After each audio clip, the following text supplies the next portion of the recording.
Welcome to From a Woman to a Leader, a podcast dedicated to discussing the challenges and providing tips for women in tech leadership.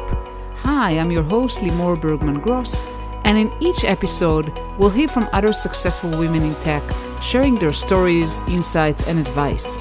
Join us as we empower each other to reach our full potential in the tech industry.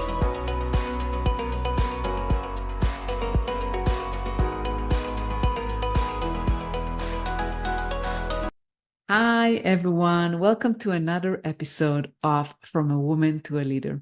I'm very happy to have here with me Renu Motwani, and she is a colleague of mine from many years ago. We used to work together at Sun Microsystems, a company that is near and dear to my heart, will always remain like that.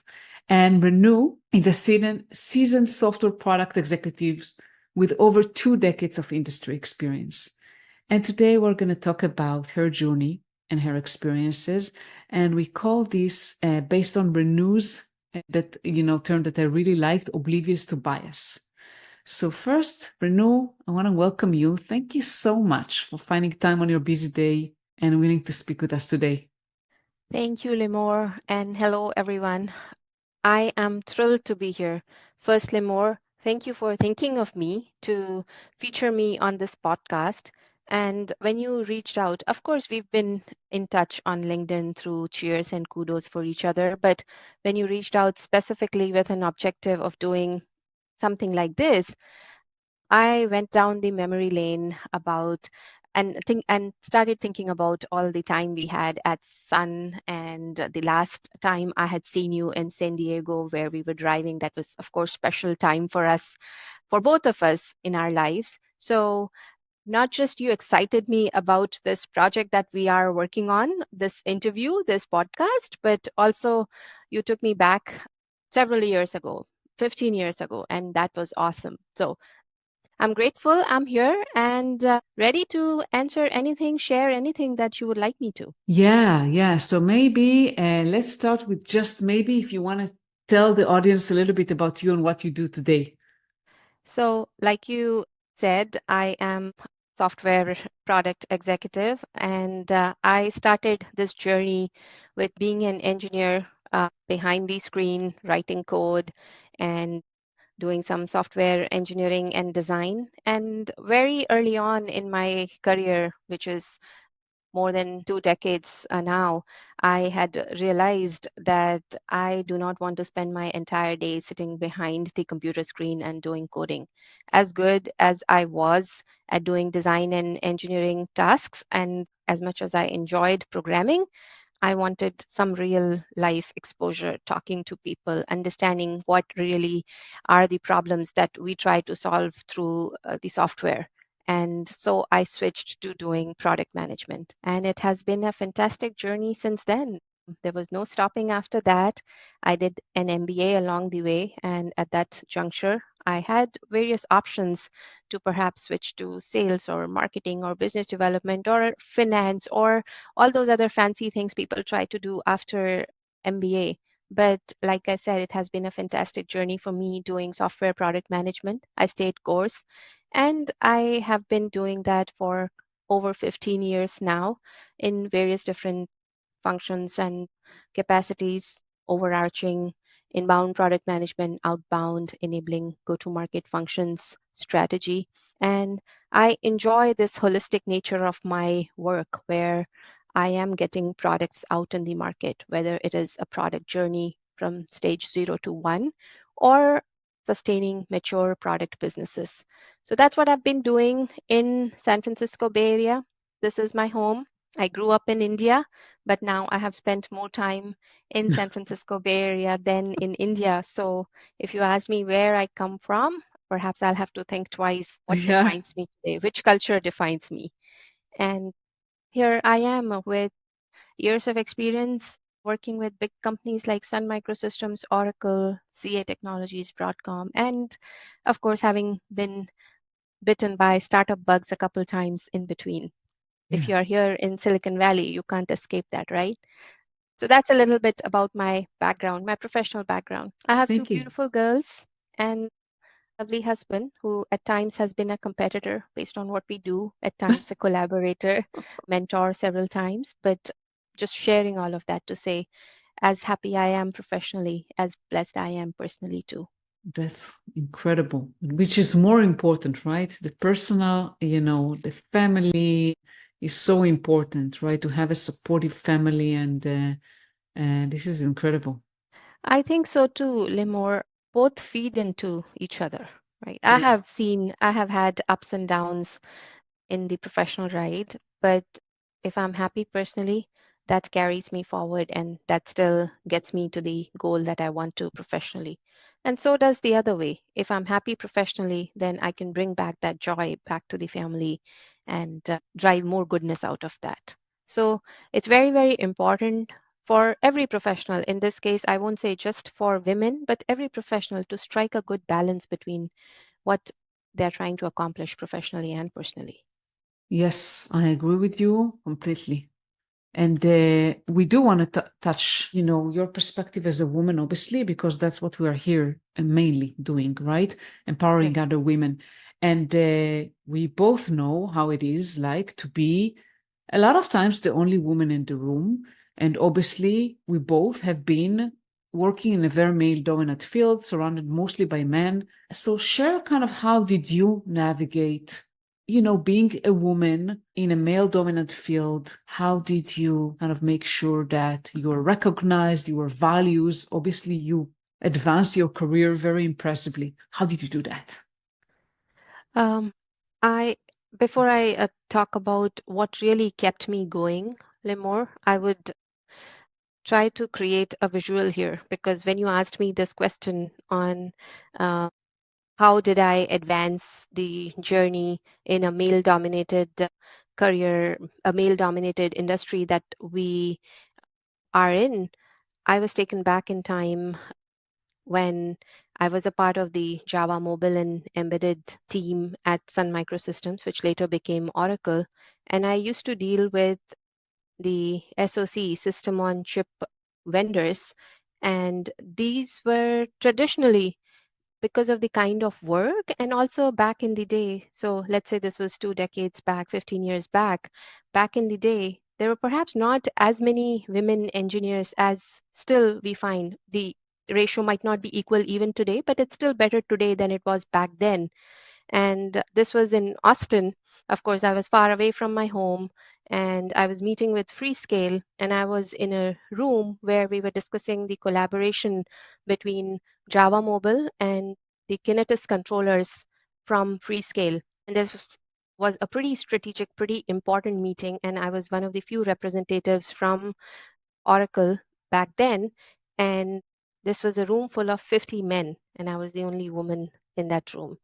But I did not let that overwhelming feeling get over me because if I had done that, then I would have certainly not been able to accomplish what I was there for and carry on the task which my company, which my employer, my management had expected from me. And that would have been a big setback, forget about the business, for me in terms of my own confidence.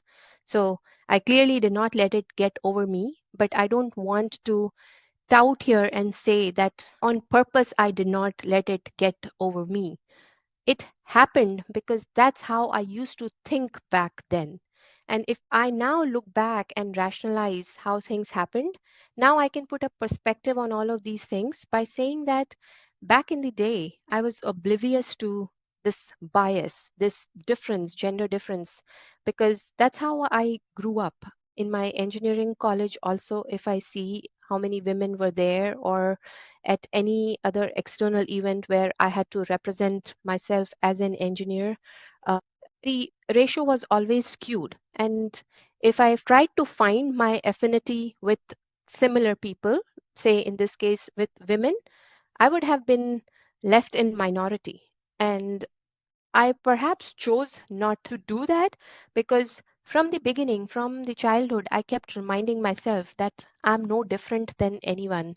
And Mhm. why that was important was it's a personal side of my story, which is I grew up in a family of 5 sisters. So I have 4 sisters. And of course, you can understand parents wanted a boy. That's why Yeah. one after the other they kept having a child, and they still didn't have a boy. But that feeling had sat in my mind from the beginning, and I wanted to prove, not to my parents, because they both, of course, loved us like anything, but to the world that kept reminding my parents that they don't have a boy child. And I wanted to prove to everyone that I am no less than a boy, in fact, only superior and better than boys. And that kept me going and excelling at everything that I undertook from the very beginning. And because that was the dominating feeling uh, when I was doing things, that kept me motivated. I stayed oblivious to any kind of differences or any kind of skew around me.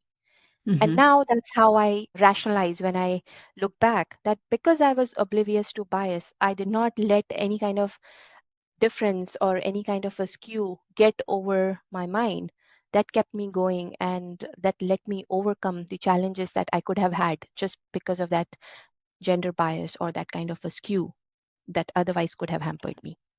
Yeah, absolutely. And that's a great story about your childhood. And obviously, we want always as women to prove we're not no different, and we are no different. But there are biases. There are biases against us. And to be honest with you, women I work with today, and specifically women of color, even more so Black women, they have a lot of biases against them. What would kind of advice would you give them? Let's say you, as a woman, see yourself worthy. You see yourself no different than any other of the other 50 men or whoever are. But they have biases against you. What do you do? How do you handle that? So, first and foremost, I would say we need to keep our focus. We need to know where we are going because these biases exist, like you said, and these, in many cases, are trenched in the culture. So, these are not the things that we can change overnight, right? These are not the things that we can change by talking. These things are going to take perhaps years or concerted effort in terms of changing the mindset and the culture wherever those differences exist. So, keeping our focus on what we want to accomplish is the most important thing. We, of course, will be surrounded by these biases, but we have to know how we are going to. We may not know the path to start with, we may not know the how of where we want to get, but we at least know where we want to. If we know where we want to get, having that focus in mind is very important.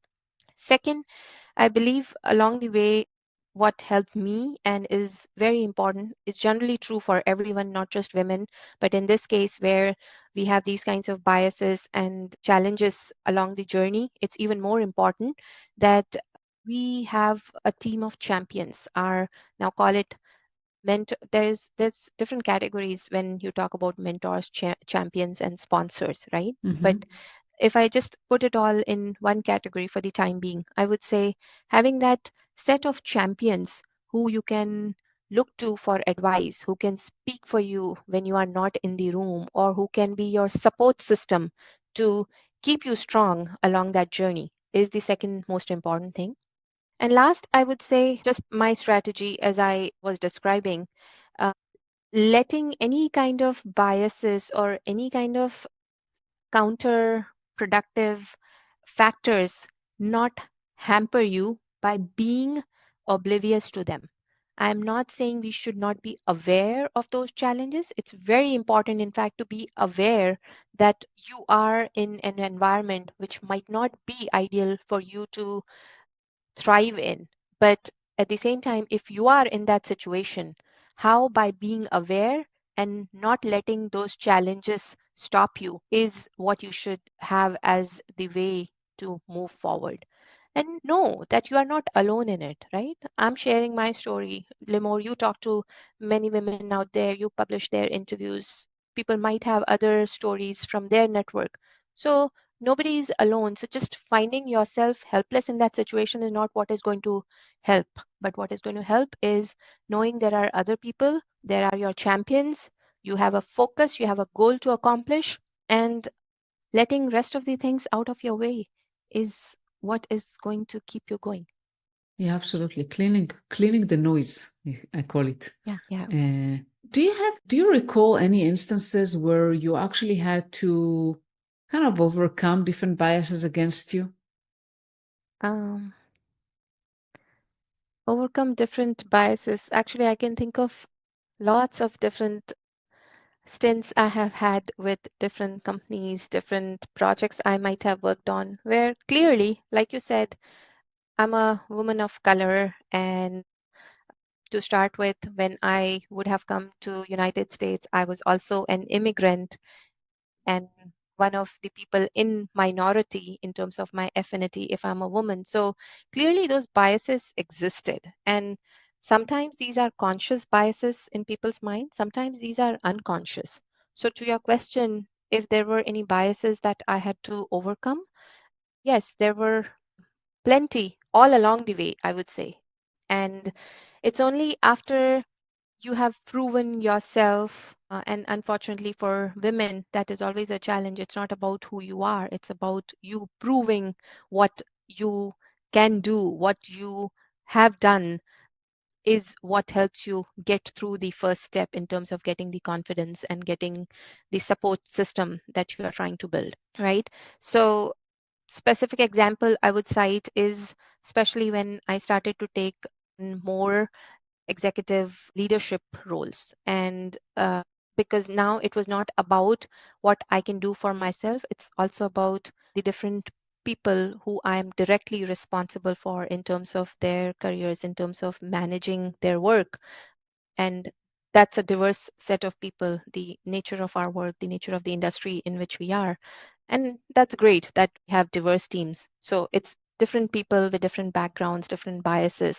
So it was not only about the biases my peers or my management would have held against me, whether I'll be able to prove myself, whether I will be able to take on this significant role, but I had to also manage those biases my team would have had in terms of whether I can advance their careers, whether I can navigate them to get to what we as a business have to accomplish.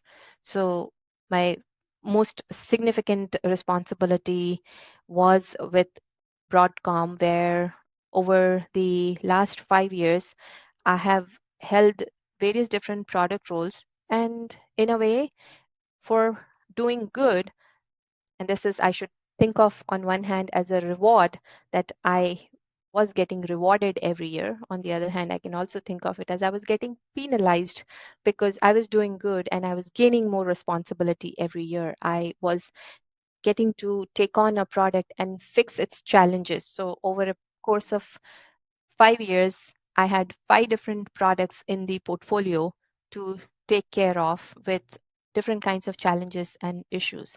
So, with that significant responsibility for the products themselves, I was also, as I was growing up, growing in my career, growing in the professional ladder, I was gaining responsibility for more and more people. So, Mm-hmm. as much as it was exciting, it was also coming with a whole different set of biases from the new people, new set of stakeholders whose responsibility I was gaining. So there are examples I can cite from this particular journey, but if you ask me to pick one from where I had biases to overcome, I would pick this journey over the course of last 5 years. And because of the increasing responsibility of the products, the technologies, and people, I, of course, had more and more biases to deal with and remind myself that I cannot fail myself here because failing myself would be failing the people who are holding those biases and who are expecting that I support them or I overcome those challenges that they think would be hampering me. And I'm grateful I got um, time to prove that those challenges that came along the way, we can counter them. I could help the business, I could help those people, and in the process, in the journey, accomplish those things for myself and have stories to talk about maybe 10 years from now, 5 years from now. Yeah, yeah, for sure. Thank you so much for sharing and being open about it. That's what we are here for, right? To share those stories and that other women can be inspired and see that, yeah, It's not easy, but it's doable. It's doable to succeed. And I want to talk a little bit about biases against women that are also mothers, right? Both of us are mothers. And can you share, kind of as a working mom, you have two girls. Have you felt or have you experiences any kinds of biases, or maybe not specifically at you, but maybe other working moms? So, don't know whether it had to do with because I was mother or because I was stretched too thin to strike a balance between my personal and professional priorities. But when I had my second child and she was only 18 months old, I had taken on a new job and a new role at a company. I wouldn't name the company, and the person who was directly managing my work back then. But while I expected empathy in terms of how I was juggling between a new child and the significant responsibilities, for those who understand the product management profession would relate to what I'm saying here, that it's at any point in time juggling 50 different balls in the air. You are dealing with different stakeholders, different kinds of processes and tasks in the delivery and the operational value chain for the product. So it's a lot of multitasking that I was dealing with my professional expectations and my personal responsibilities.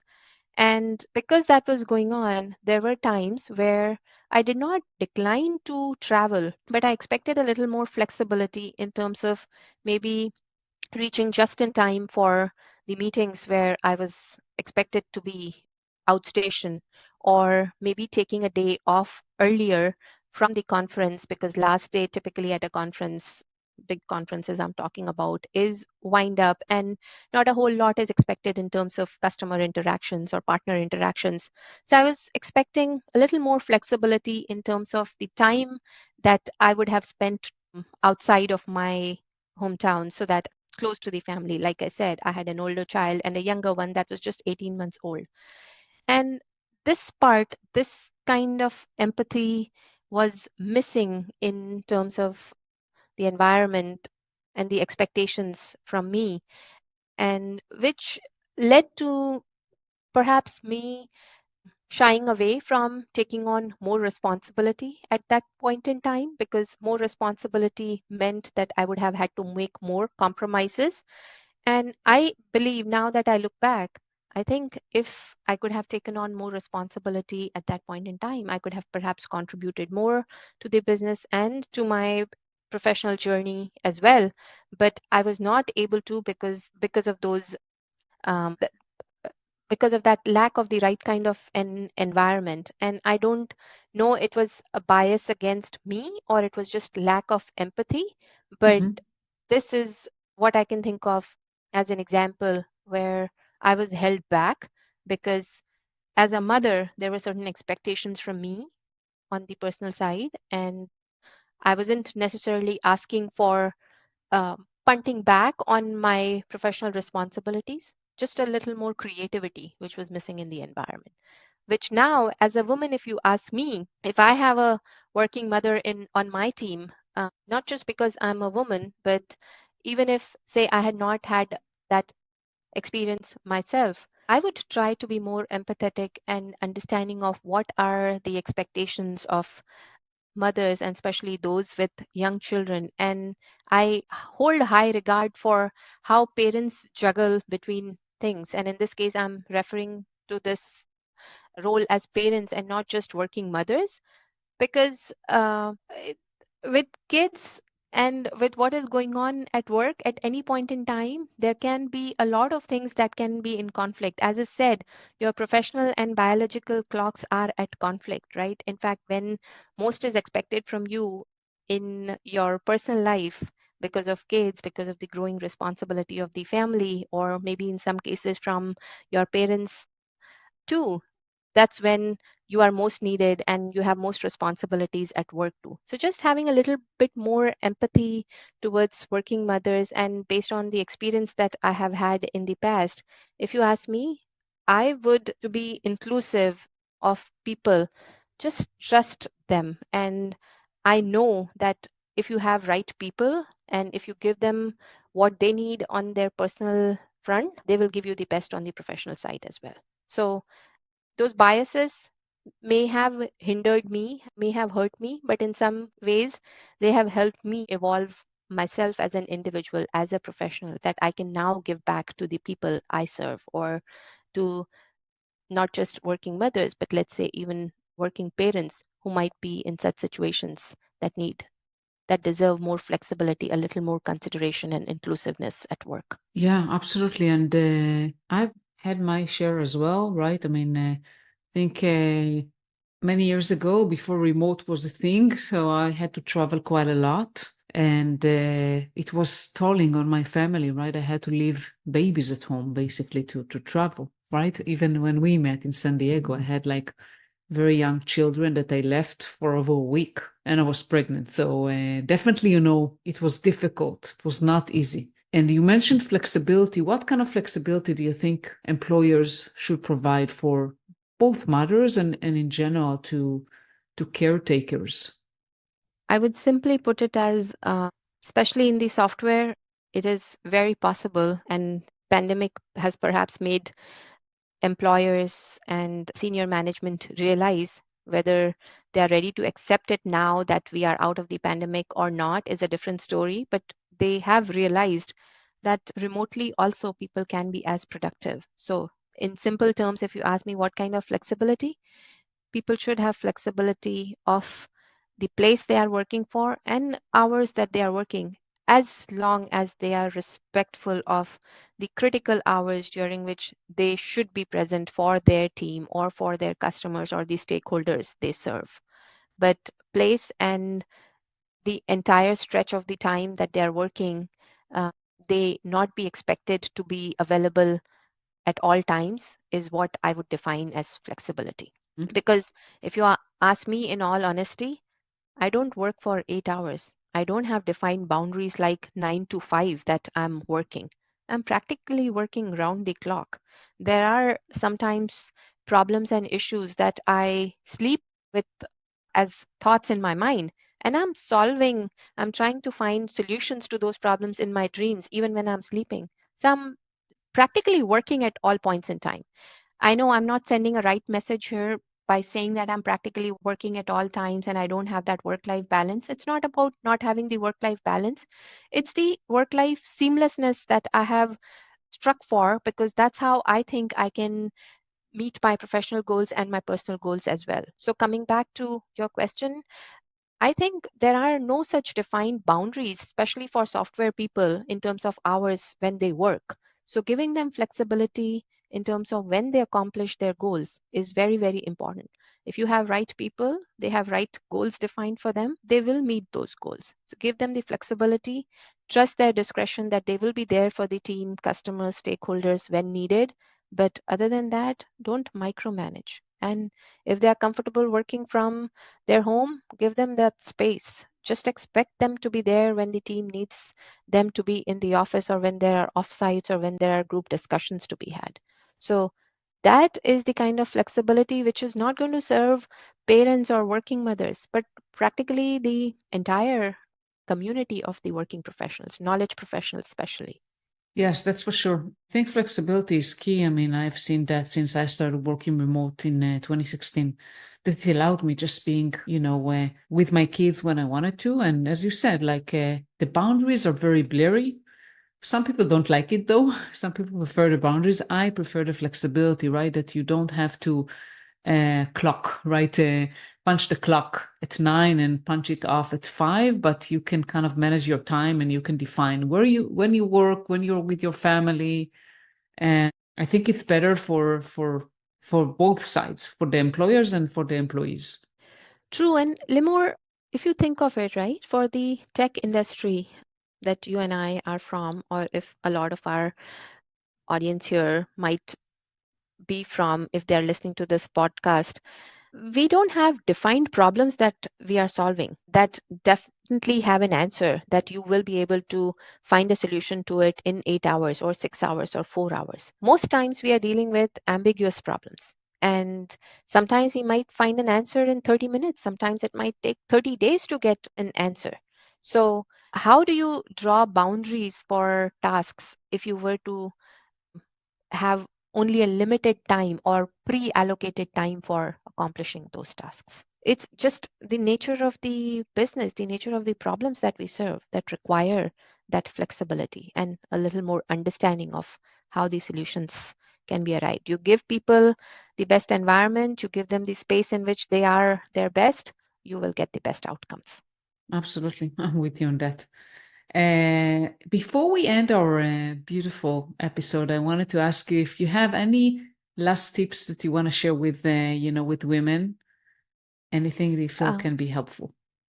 so I recall in our last conversation, you had asked me about the challenges for women to be assertive.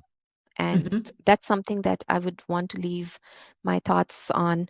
And it's kind of a tricky situation. And I myself have been a victim of that kind of a bias that exists for women, that they are oftentimes not as assertive. Or if they are defined as arrogant. So, how do you strike that balance, right?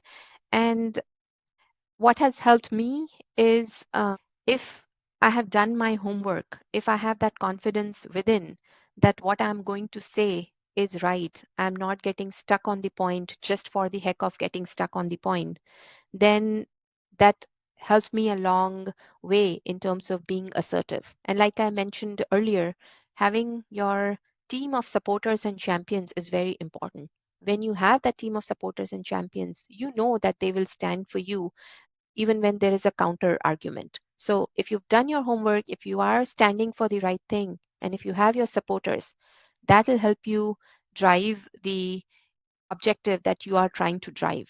And to be not seen as arrogant, it's also important that you know when to stop and be assertive, but at the same time, don't get stuck on the point. Because if you've said your point, if you are right, and even if the other side is stuck on their position, sooner or later they would realize you don't have to fight for it. Just like a good advice to our kids also at any point in time is say your point, pick your battle, and also know when you have to stop. Those are the things which are important for us as women also to remember, that to be assertive, knowing our stuff, knowing that we have people along the way is important, and knowing when to call it off, and letting the people you are against realize that you have that mettle. So be assertive and not arrogant is Wow, what I would say. that's incredible. That's incredible takeaways. Thank you so much. And how can people find you? I don't know. Uh, I believe I have my contact information shared on LinkedIn. Yeah, If not with the third network, at least with the second network. And I'm always open. I love talking to people. So if I receive a connection request, even if I don't know the person, and just a little bit of context on how we can help each other, how we can collaborate and be partners in the missions on which we are, I would accept and would love to connect with people. So LinkedIn is the best forum to reach me. Uh, if people Google me as well, they would know a little bit more about what are my interests and my passions, what are the things that I've done. And if there are commonalities, I would look forward to hearing from them. perfect. Thank you so much, Renu. It's been a pleasure speaking with you today. Thank you for having me, Lemore. And we are all connected at all times, right? In different points in time and space. So I'll see you somewhere. Yes, absolutely. Thank you for listening to another episode of From a Woman to a Leader. This is your host, Limor Bergman Gross, and I want to encourage you to reach out to me on LinkedIn, Limor Bergman, and let me know what do you think about the episodes. Feel free also to comment on Apple Podcasts and tell me what do you want me to talk about, which guests do you want me to bring I really appreciate that, and have a wonderful day.